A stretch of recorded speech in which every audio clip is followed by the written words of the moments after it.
কোকৰাঝাৰৰ লগতে দিছপুৰতো বাঢ়িল হাগ্ৰামাৰ শক্তি। বিধানসভালৈ নিৰ্বাচিত হ'ল বিপিএফৰ 10 গৰাকী বিধায়ক। তাৰ পাছতো মন্ত্ৰিত্বৰ দাবী নকৰে হাগ্ৰামা মহিলাৰীয়ে।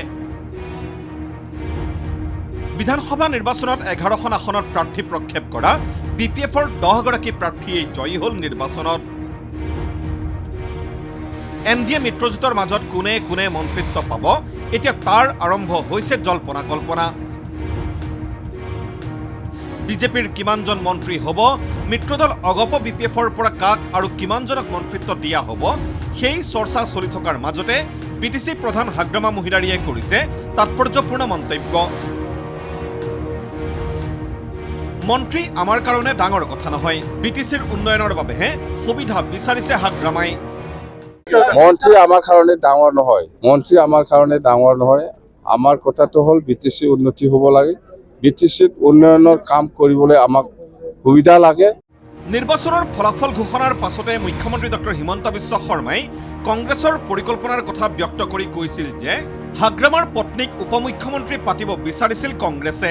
আনকি হাগ্ৰামা মহিলাৰীক মুখ্যমন্ত্ৰী পতাৰো দিছিল প্ৰস্তাৱ। তেওঁলোকৰ প্লেনটো আছিলে যে কংগ্ৰেছ জিকিব 45ৰ পৰা 50। কৰ্ণাটকত ৰেজৰ্ট এটা বুক কৰিলে, গধূলি চাৰ্টাৰ্ড ফ্লাইটত MLA-খিনিক লৈ যোৱা কথা আছিলে। MLA-খিনিক তাত ৰাখি তেওঁলোকে হাগ্ৰামা মহিলাৰীক পৰামৰ্শ দিব যে তোমাৰ পৰিবাৰক আমি ডেপুটি CM দিম আৰু অতুল বৰাকো ক'ব ডেপুটি CM দিম। তেতিয়া 45 আৰু 20 লগ লাগি মেজৰিটি হৈ গ'ল। সেইখন চৰকাৰ তেওঁলোকে বনোৱাৰ প্লেনিং কৰি আছিল আৰু একো নহ'লে হাগ্ৰামাক মুখ্যমন্ত্ৰী অফাৰ দি দিম, সেইটোও তেওঁলোকে ভাবি থৈছিল।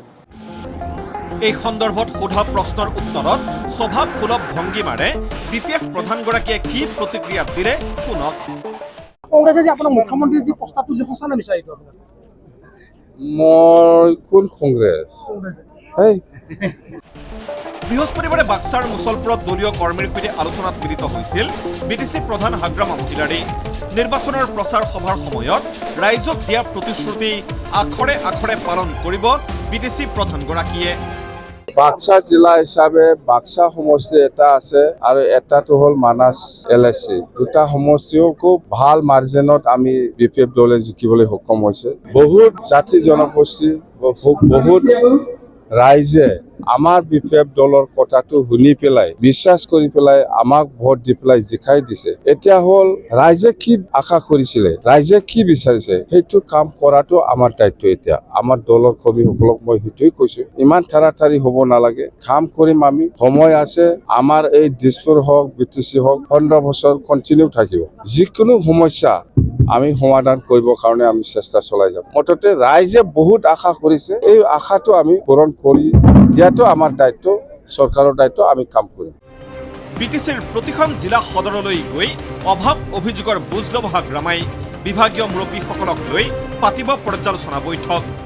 সব ডিষ্ট্ৰিক্ট হেডকোৱাৰ্টাৰত মই আহিব, ডিপাৰ্টমেণ্টক লৈ পেলাই মই ৰিভিউ মিটিং কৰিব, ক'ত কি হৈছে হোৱা নাই আৰু ৰাইজে কি বিচাৰিছে, সেইবিলাক গোটেই বস্তু আমি গম পাম সেইদিনা। যিহেতু এই 2 মাহটো মই ফ্ৰী আছো, যিহেতু জুলাইতহে বাজেট হ'ব, এইকাৰণে মই কৈ আছো আকৌ আহিব। মই PWD ডিপাৰ্টমেণ্ট হওক, এগ্ৰিকালচাৰ হওক, এডুকেশ্যন হওক, এনেকুৱা ডিপাৰ্টমেণ্ট হেডক লৈ পেলাই মই ৰিভিউ মিটিং কৰিব।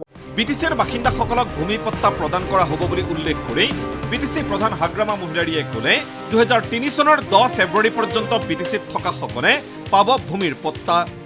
ABC ব্লগৰ সমস্যাটো হ'ল কোন দিনৰ কোন যুগত কি নিয়ম বনাইছে বনোৱা নাই মই একো নাজানো, কিন্তু মই জানো 2003 চনৰ 10 ফেব্ৰুৱাৰীত চুক্তিলৈকে যিসকল আছে চবে বিটিচিৰ বাসিন্দা, এই নিয়ম হিচাপে চবে মাটিৰ পাট্টা পাব। বৰমাৰ পৰা তপন ডেকাৰ সহযোগত ব্যুৰো ৰিপৰ্ট ND24।